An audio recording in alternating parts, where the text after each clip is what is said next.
जनाब मोहसिन दावड़ साहब।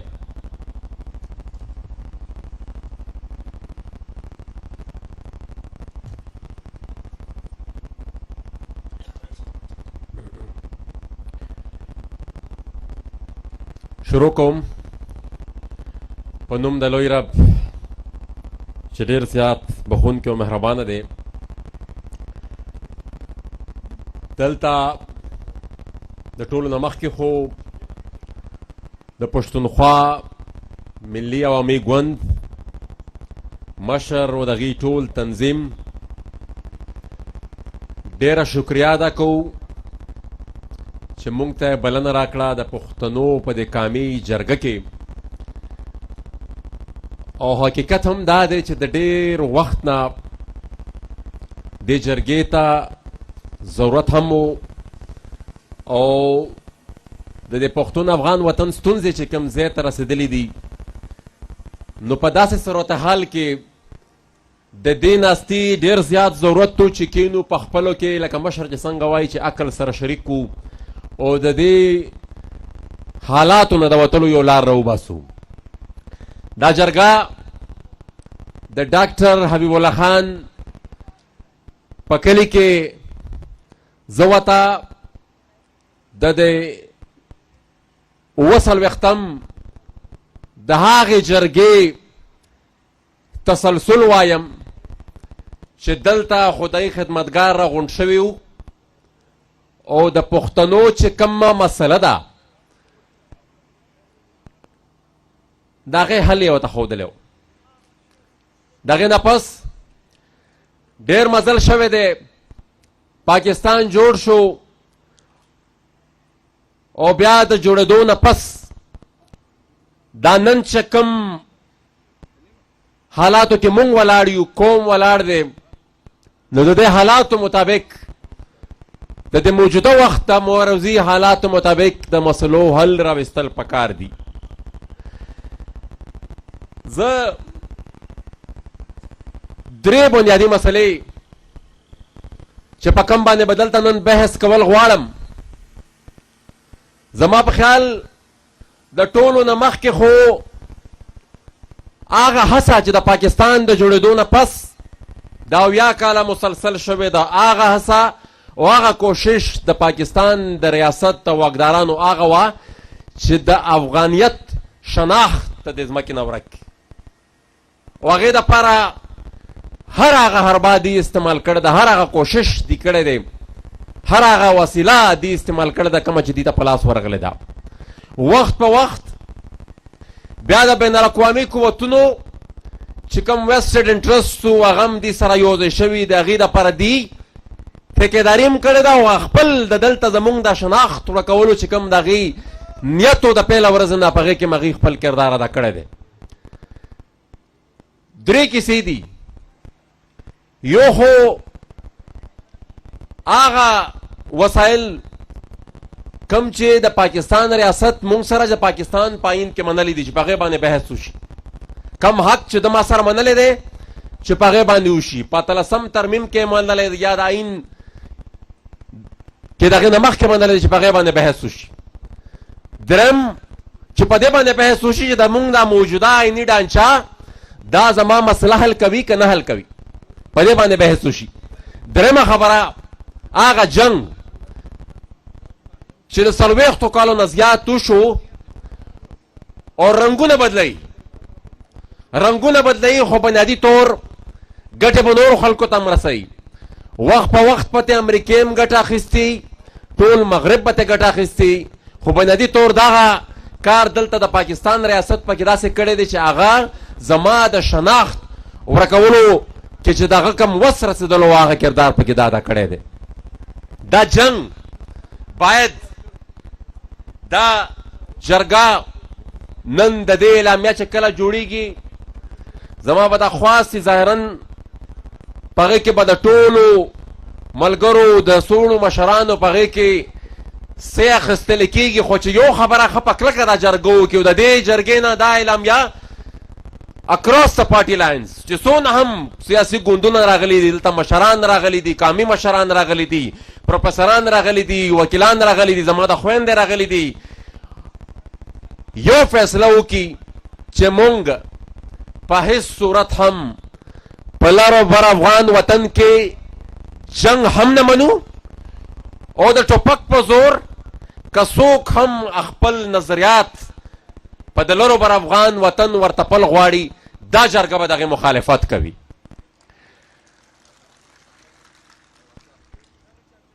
دا زمونږ په د قوم باندې کار د هر طرف نه شوی دی، په نصاب باندې شوی دی. ظاهره خبره ده دلته نصاب په هغه وخت کې د امریکې یو ضرورت و، هغې غوښتل چې دلته یو داسې مایند سیټ، یو داسې جنوني ذهنیت په دې خاوره کې راشي چې دوی ته د خپل مقصد مطابق بیا په راتلونکي وختونو کې کار اخلي. او بیا تاسو ولیدل چې کم جنگ دوی د روس خلاف شروع کړی و هغه لا اوسه پوره ودرېدلی نه دی، هغه رنګ بدلی خو اوسه پوره هغه ودرېدلی نه دی او د هغه کار پکې ډېر ټیک ټاک روان دی. په کومه طریقه او په کوم طرف هم چې هغه موړ ورکوي دا خلک هماغه طرف ته دا سوچ او دا ذهنیت چې د پاکستان ریاست پکې د یو ټیکیدار کردار ادا کړو هغه موړ واخلي او هغې د خپل مقصد مطابق پکې خپل کار کوي. دا تاسو وګورئ په د تېرو څلوېښتو کالو کې د هغې نه هم زیات وخت شو چې پهله د مجاهدینو په شکل کې مخې ته راغی، بیا به هغې مجاهدینو هغه وخت چې د افغانستان کم حکومت و هغې ته به وایي چې دا مرتدان دا مرتدین دي، بیا د هغې مجاهدینو په ضد بیا طالبانو به هغې ته دا خبره کوله، بیا د طالبانو حکومت ختم شو، یو نوی رژیم راغی، بیا هغې نه پس اوس موجوده وخت کې د داعش په نوم یوه نوې نظریه اوس میدان ته راوتې ده او هغې ښه په خبر وخت ښه په غټه پیمانه د هغې لټریچر چې کوم دی هغه په پېښور کې او ځای په ځای، ځکه چې مونږ ته په لاس راشي خوا و شا کې پروت دي. دلته زه به یو خبره ضرور کول غواړم چې مونږ نن نه څو کاله مخکې د پی ټي ایم جلسه وه په کراچۍ کې، نو وړانګه خور دلته ناسته ده د ارمان شهید هغه ورځ یې را په یاده کړه چې مونږ د جلسې دپاره پمفلیټ یې ویشلی وې او هغه پمفلیټ اخیستلو دپاره ارمان شهید چې کله هغه پرنټینګ پرس ته ورغی هلته د رینجرزو که پولیسو که سی ټي ډي او که هر څوک و هغې هلته نه اوچت کړو. نو هغه د جلسې پمفلیټ نه خو دی خبرېږي او دا اوس په کم تعداد کې د داعش لټریچر چې په د پېښور کې چاپ کېږي دی نه دی نه خبرېږي. نو مونږ خو د دې نه دا ګیله کوو نه چې ته ترې ولې نه خبرېږې ځکه چې د ده خو کردار دا دی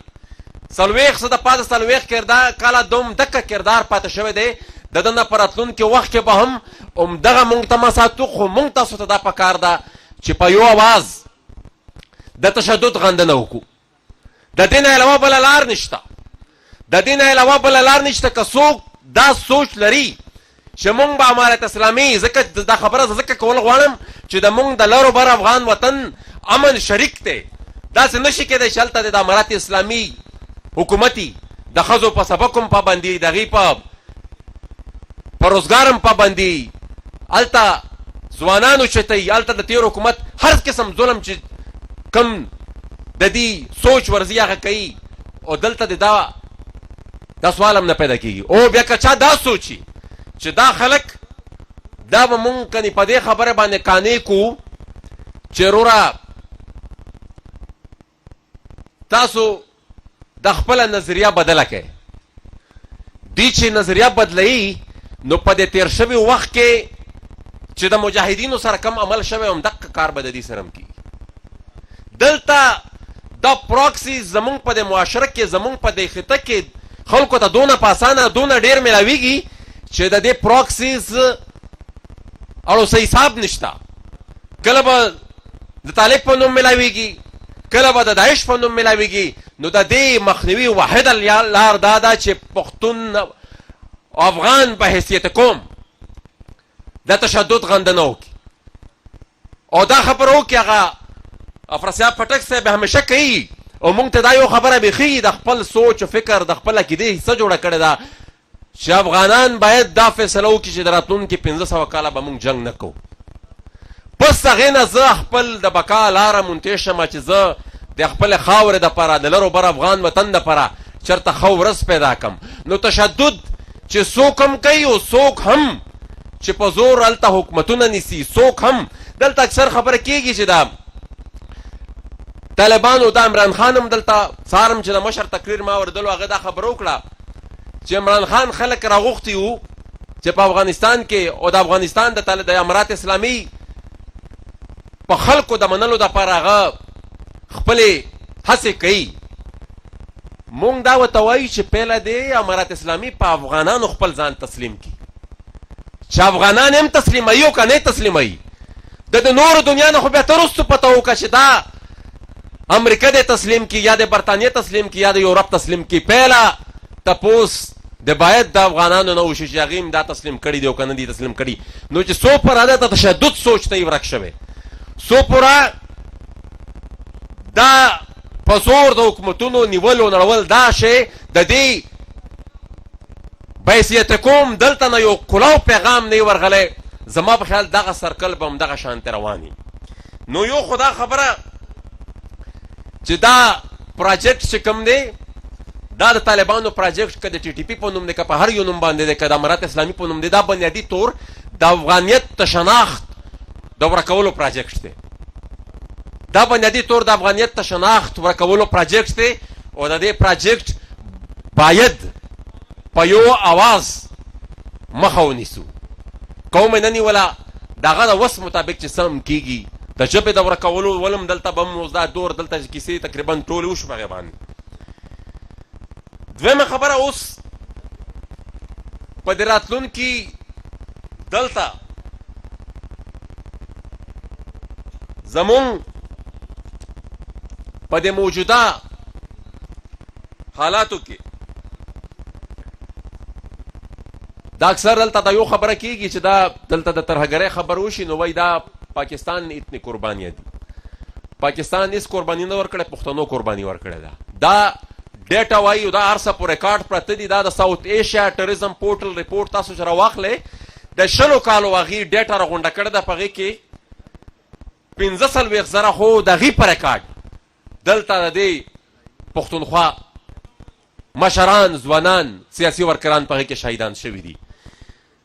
بله اوس په دې موجوده سیاسي ډانچه کې آیا د حل څه لاره پاسبل ده؟ آیا ممکن دا چې مطلب په دې کې څه د لر یو د حل یو لاره روزي؟ زما په خیال خو څو پوره چې د پاکستان د آئین او زه همیشه په هر فورم باندې دا خبره کوم چې د پاکستان آئین د وفاقي ډانچه چې تر څو پوره نه وي بدله شوې، زما په خیال دلته که په دې خاوره پښتون دی او که بلوچ دی چې څونه هم محکوم قومونه دي د هغې د مسلو حل نشي راوتی. هغه ځکه نشي راوتی چې دلته یو دونه غټه صوبه ده د پنجاب په نوم باندې او د هغې دونه غټ اکثریت دی چې یو سیاسي ګوند هم په وفاق کې حکومت جوړول غواړي او هغه دا وایي چې زه دلته خپل اکثریت واخلم، نو هغه بیا دا پروا هی هم نه چې په پښتونخوا کې سره روان دي، په جنوبي پښتونخوا کې سره روان دي، په بلوچستان کې سره روان دي، په سند کې سره روان دي. هغه په ده پروا نه وي. هغه ځکه چې زمونږ وفاقي ډانچه په داسې طریقه ده مونږ ته سمبولیکل یو سنټ راکړی دی خو سنټ سره د بچی دم هم نشته. عثمان لالا ته د خدای پاک جنتونه ورکړي. مونږ چې دا پی ډي ایم کله جوړ شو نو زه خو به د لیډرشپ میټینګ کې مو ما سټیرینګ کمیټې میټینګ کې به هم ناست وم. پیله میټینګ چې د سټیرینګ کمیټې کې مو او په هغې کې مونږ هغه مطالبات چې کوم دي هغه مې سره راغونډول. په هغه کې هغه هم دا مطالبه او مونږ په شریکه دا خبره وکړه چې تاسو چې کله بنګال په اکثریت کې و نو هغې دپاره خو تاسو پیریټي سیسټم راوستو چې دا 1 یونټ مو پهله جوړ کړو، بیا هغه یونټ سره د یونټ جوړېدل هم د هغې اکثریت د بنګال مقابله نه شوه کولی. نو تاسو پیریټي سیسټم راوستو چې به دواړو صوبو کې به یو قسم نمایندګي وي. نو اوس چې د بنګال د ځان نه کټ کړو نو اوس تا ته پیریټي په نظر نه درځي. نو څو پوره چې څونه هم دا د پښتنو جرګه د پکار ده چې بیا په د نورو محکومو قومونو مو ګرځو، د هغې سره خپل عقل شریک کړو، خپله رایه ورسره شریکه کړو چې څو پوره د پاکستان په آئین په وفاقي ډانچه کې بدلون نه راغلی. یا د سنټ ته بالکل پیرل د قومي اسمبلی حیثیت ورکی، د فاینانس بل اختیار ورکی، او ایکول چې څونه د قومي اسمبلی نمایندګي د دغې په حساب سره دغې په نسبت سره د یو سنټر نمایندګي هم وشمارل کېږي او د هغې انتخاب هم په ډایرکټ الیکشن باندې. نو پس هغې نه بیا که دلته هر قسم کیسه روانه وي نو څه لږ ډېر باغیم دا سوچ کوي چې یاره د دې خلکو نه هم تپوس پوښتنه پکار ده، څه نه څه سی به بیا هغې نه پس د پاکستان په دې ډانچه کې بیا زمونږ هم جوړ شي. دویمه خبره، دلته اوس اخري چې کوم زما خپل وسایل دي د پښتونخوا، په هغې کې ډېرې کیسې داسې دي چې هغې زما سره د پاکستان په آئین کې منلي دي، خو پس هغې نه هم نه راکوي. زه به پهله د ټولو نه مخکې د فاټا خبره وکړم، سابقه فاټا خبره به وکړم، د قبایلي علاقو خبره به وکړم. مرج یې کړه، یوه کمیټي جوړه شوه د سرتاج عزیز په مشرۍ کې. د هر چا خپل یو نظر و، چا وی چې جوړه د شي مرج د شي، چا وی چې نه د شي جوړه شوه. خو سرتاج عزیز کمیټې چې کوم سفارشات ورکړي وو هغې کې هغه تر مرجر تر حده پورې خو هغې ومنله، خو هغې نه پس په هغې باندې عمل ونه شو. کومه وعده چې موږ سره د ان اف سی په باره کې کړی و، زموږ دلته خپل انډیپنډنټ کم اکانومیست چې کوم دی هغې چې کوم په ان اف سی اوارډ کې د دې شیر کالکولیټ کړی دی، نو د هغې مطابق زموږ شیر 4.6% کېږي. مونږ ته هغه برخه هم نه میلاویږي او هغه 100 اربه روپۍ چې کوم د ټولو نه کم زمونږ برخه هغې کې لیکله شوې وه، هغه 100 اربه روپۍ هم نه راکوي. نو مونږ بار بار دا غوښتنه کوو، مونږ ته ریاست د پاکستان حکومت ته موجوده دا خبره کوي چې دا خو تاسو د سند نه والی د پنجاب نه والی. مونږ دا ورته وایو چې مونږ سوال نه کوو، زمونږ خبره د پاکستان د وفاق سره ده. زه د پاکستان وفاق دا قبایلي علاقې په پښتونخوا کې زم کړي دي، مونږ له به برخه قبایلي علاقو له به برخه هم د پاکستان وفاق ورکوي. بیا هغې نه پس هغه اوس پکار ده د پاکستان د موجوده آئین مطابق چې زما کوم برخه کېږي هغه یې مالندره کړې. بیا ان اف سی ده، په ان اف سی کې هم د ډېر بهترۍ ګنجایش دی. خوا و شا کې چې څونه هم ملکونه دي په هغې کې آبادۍ ته ډېر لږ تناسب ورکړی. دا سره ما سره په دې کتاب کې ټول لیست چې کوم کوم ملک، خو زه کوشش کوم چې خپله خبرې زر راغونډې کړم. هغې نه باوجود چې دلته د آبادۍ په حیثیت هغه ټول د وسایلو تقسیم شوی دی، خو ډېرې کیسې د پاکستان په آئین کې بیا هم داسې دي چې هغه هغې مونږ سره منلي دي، خو په هغې باندې دی عمل نه کوي. زما اوبه چې کومې دي، زما د پښتونخوا اوبه 8.78% زما په اوبو کې برخه ده. بیا په دې کې 15.8 ام اف اوبه چې کومې دي دا استعمالیږي، دا 3 ام اف اوبه چې کومې دي دا زما نه ضایع کېږي. او په دې کې چې د 2012 پوره کم اسټیمیټ لګېدلی دی د 92 نه، د هغې زمونږ 112 اربه روپۍ دا تېر 10 کاله چې کوم دي دا خو د هغې نه هم سوا دي، هغه اوبه موږ له نه راکوي او دا باقاعده د ارسا اکارډ حصه ده، هغې نه باوجود موږ ته نه راکوي. دا د پاکستان آئین دا وایي چې یوه صوبه هم بلې صوبې ته د خوراک په وړلو راوړلو کې بندیز نشي لګولی. پنجاب یاره دویمه ورځ لګوي، غنم په ما باندې بند کي او هغې نه پس هلته چې کوم زما وسایل دي په هغې کې بیا هغه شانتې حق زما نه تسلیموي. دغه شانتې د بجلۍ خبره ده، د هایډل پاور په مد کې په وفاق باندې زموږ ډېره غټه قرضه پرته ده. بیا یو انټرم ارینجمنټ شوی و دې سره د 4 کاله مخکې چې په هغې کې دا خبره ورسره شوې وه چې زړې پیسې ټولې تاسو ته معاف دي، خو اوس په دې موجوده کې به تاسو ته دونه برخه ورکو، هغه برخه هم نه ورکوي. دغه شانتې د پټرولیم لیوې چې کومه خبره ده په هغې کې هم دي فیډرل اکسایز ډیوټي چونکې هغه زما حق جوړېږي، هغه هم ماله نه راکوي، هغه هم ځان ته په خپله اوس تاسو ته به اندازه وي چې په یو لیټر پټرول کې هغه تقریبا 40 روپو ته تقریبا دا کیسه کېدای شي د دې نه هم سوای ما ته اګزیکټ فګر یاد نه دی. دا دی پټرولیم لیوی اخلي. دغه شانتې د ګیس چې کومه خبره ده، په ګیس کې زمونږ خپله صوبه پښتونخوا د بلوچستان هغه کیسه د دې نه ځان ته ده چې د هغې زمونږ چې کوم دی 430 MMCFD کیس داخلي د پښتونخوا دی، هغه د بلوچستان چې کوم دی هغه 823 دی، او زمونږ دلته کنزمشن چې کوم دی دا 214 دی. بیا د پاکستان آئین دا وایي، د پاکستان آئین آرټیکل 158 دا وایي چې دا د ګیس قوې چې شرطه وي پیل حکم د هغې صوبې دی، او چې هغې ته نه ضرورت بیا به هغې نه پس موږ نور پاکستان ته ورکوو. نو په دغه شانتې حالاتو کې هم چې زما خپل ضرورت هم لا پوره کېږي نه، هره ورځ دلته کارخانو باندې د لوډ شیډینګ ګیس سټیشن چې کوم دی بندېږي. دغه شانتې د تماکو خبره ده، دغه شانتې د بجلۍ خبره ده. بنیادي خبره دغه ده، زه د خپلې خبرې په دې کې سره غونډوم او اخره کې دا یو څو تجاویز چې د اعلامیې دپاره دلته بله یو خبره به زه خامخا کول غواړم چې زمونږ خویندې دلته ناستې دي، خو دا هم یو حقیقت دی چې قامي حق په ځاله ګټم چې کله زه قام شم،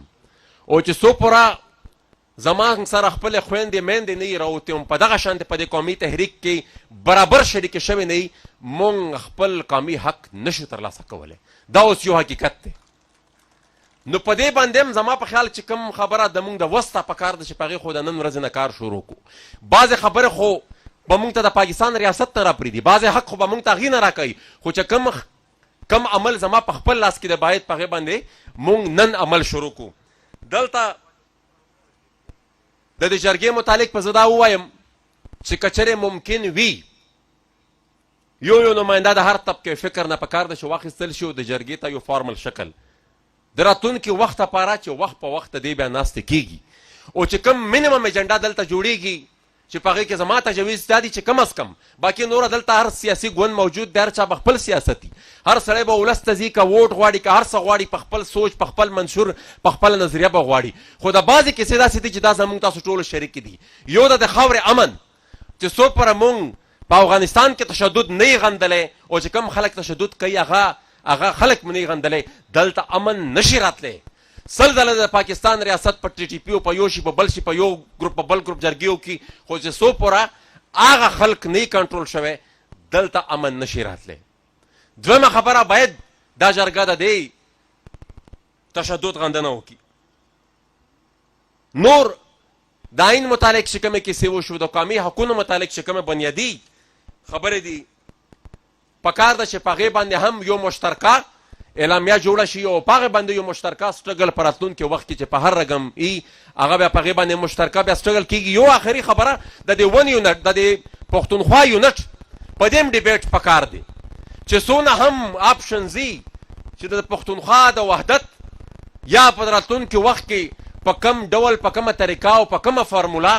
دا پکار دی. دا دونه اسانه خبر په دې هم باقاعده یو ډیبیټ وشي، او چې په کم هم پوینټ باندې په دې کې کنسنسس راځي هغه هم د دې اعلامیې ایسا جوړه کړو. زه په اخره کې بیا د پښتونخوا ملي عوامي ګوند مشر د ټول تنظیم ډیره شکریا ادا کوم، او د درویش صاحب په یو شعر اجازت اخلم چې بیا نه توره پورته شي نصر په وینو رنګ شي، باداره دغه جنگ د وطن اخري جنگ شي، او چې زړونه سره یو کو او لاسونه سره ورکړو دا کاڼي به لالونه شي دا بوټي به لونګ شي. ډېره مهرباني، شکریا. دا و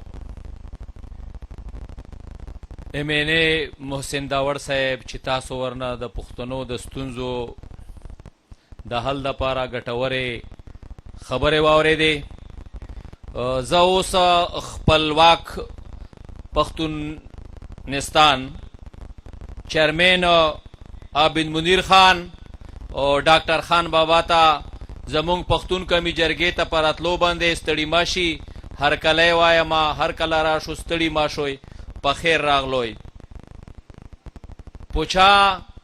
بو بد لګیږو او پوچا بو ښه لګیږو، پوچا چې بد لګیږو په هغو نه لګیږو، او څوک مو رجوح کی ځان ته، څوک مو وایي په دیکو پوچا ترخه لګیږو پوچا خوږه لګیږو. زه اوس پخوانی سینیټر बुजुर्ग सियासतदान सियासी रहनुमा